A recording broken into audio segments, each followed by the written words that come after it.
La experiencia humana nace de una desorientación total en cuanto a la organización de sus impulsos y a la satisfacción de sus necesidades, salvo las muy primarias, y aún así la alimentación, las posturas durante el sueño, las formas de defecación y de micción y sus rituales e incluso los modos de respirar y de andar tienen historia.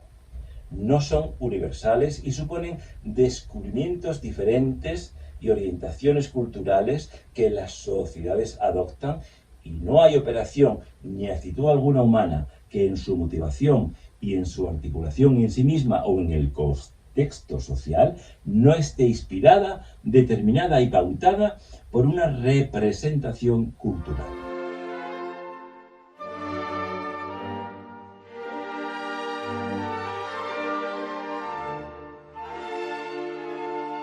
Por tanto, la percepción del propio cuerpo y su relación desnuda y vestida con los demás cuerpos en la interacción social y sexual se hallan mediatizadas o moduladas por sistemas culturales de referencia. Y hay pues una percepción cultural y una colonización significacional del cuerpo. Así resulta que la actividad en apariencia tan natural como la relación sexual se halla intensamente influida por unas concepciones culturales de diverso signo que condicionan incluso la sensibilidad aparentemente espontánea de los que la practican, con lo cual presenta un curioso paralelismo con otra actividad sumamente natural como es la ingestión de alimentos.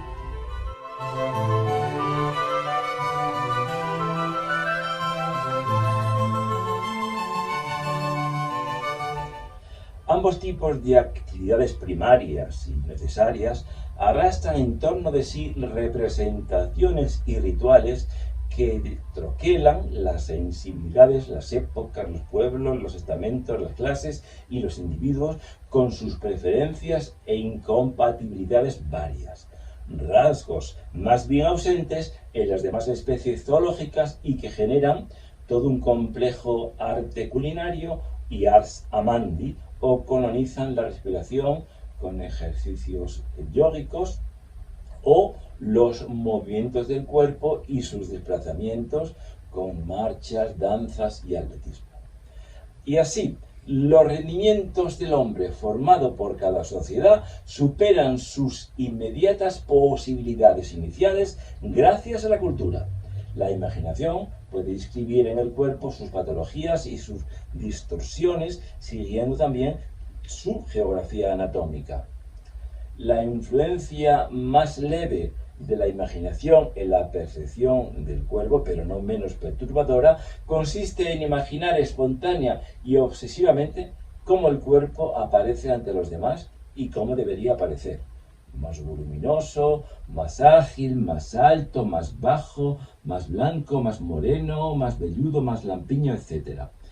Con un determinado olor o con otro, pero el influjo más serio de la imaginación sobre el cuerpo en forma inconsciente e incontrolable es el somatizador y defensivo.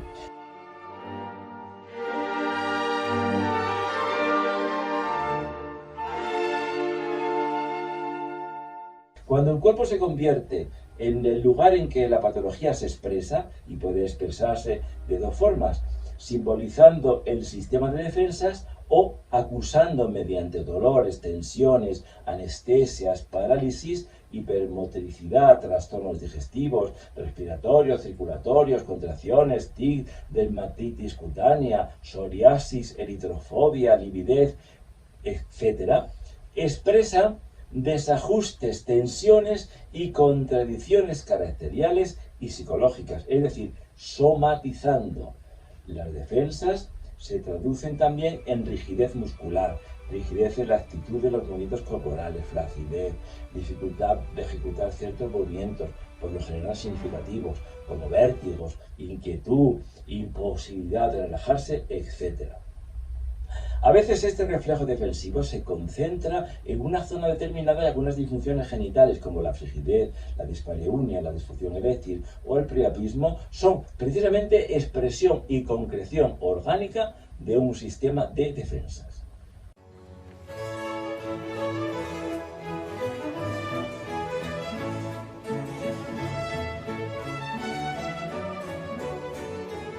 en la base inconsciente de la vida psíquica se implantan por comunicación social infraliminal las cadenas semánticas del lenguaje y su competencia. Porque el niño no aprende su lengua madre y a veces dos lenguas o más por justaposición y acoplamiento como se hace en un puzzle de piezas prefabricadas que irá aprendiendo trabajosamente, sino que en un momento dado de su evolución brota de una pieza la disposición generativa de hablar, de comunicarse verbalmente y de referirse al mundo y a los sistemas de objetos o cosas que hay dentro de él. El núcleo dinámico original va generando las reglas de una determinada lengua o más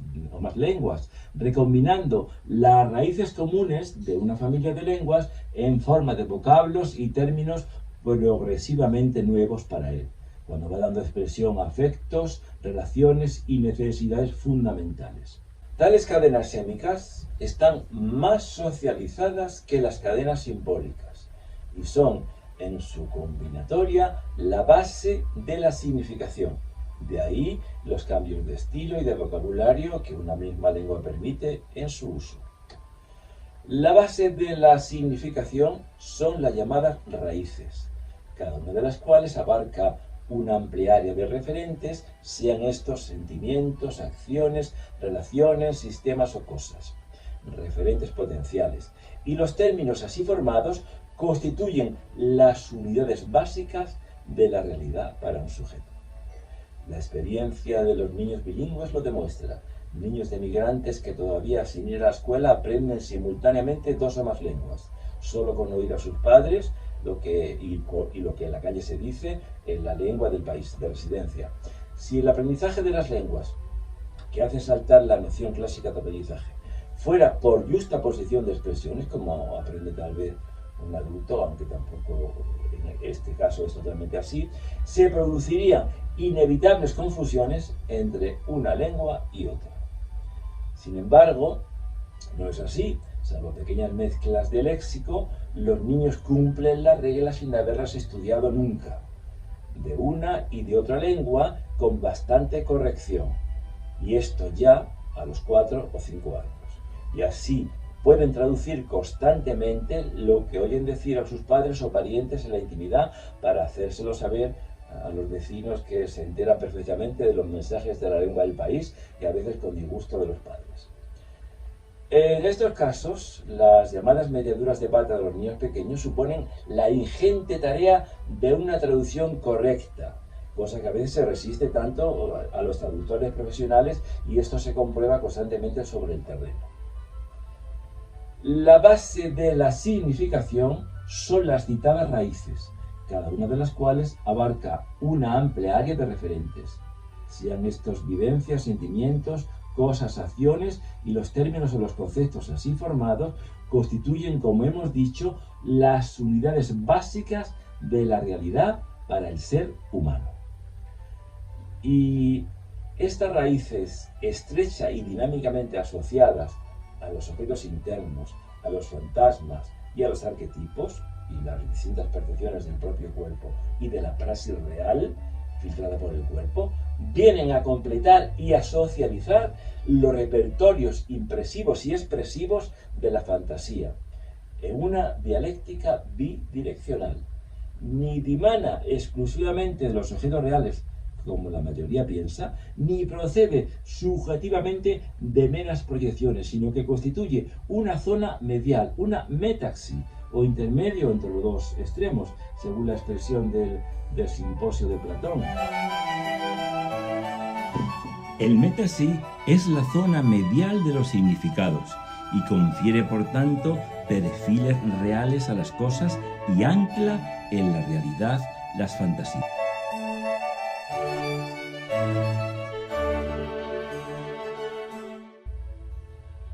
La realidad no es un conglomerado de cosas, sino un sistema cultural de relaciones, significados, elecciones y procesos, y es gracias a este sistema cómo se generan las cosas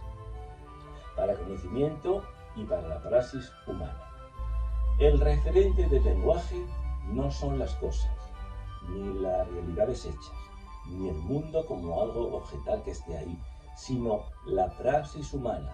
y en mayor medida aún los objetos del deseo sexual o cualquier otro deseo resultan de esa praxis social. Y no es nunca la carne el constitutivo único de los mismos, sino la concreción de la interacción de constelaciones sensoriales, cadenas sémicas, arquetipos, fantasmas, restos de objetos internos infantiles y afectividad asociados a todo ello. Una de las peculiaridades del lenguaje natural es el constante arrastre de emociones diversas que sus expresiones conllevan. Y así el mundo real de cualquier sujeto concreto, incluidos sus objetos sexuales, nunca es puramente objetivo, o mejor dicho, la objetividad del mundo para el hombre no es en su realidad la química de las cosas, sino una organización práctica y cultural de impresiones sensoriales, de unidades de fantasía, de significados del lenguaje y expectativas, así como emociones que configuran en concreto el relieve real de los objetos. Y estos objetos eran tanto más perentorios, urgentes y reales cuanto mayor sea su investición significacional y fantasmática y más intensas cargas polaricen de afecto y de libido. Para la terapia es fundamental no olvidar esto nunca del todo y así no proyectarse el terapeuta imponiendo al paciente su propia percepción emotiva del mundo que nunca es el del paciente.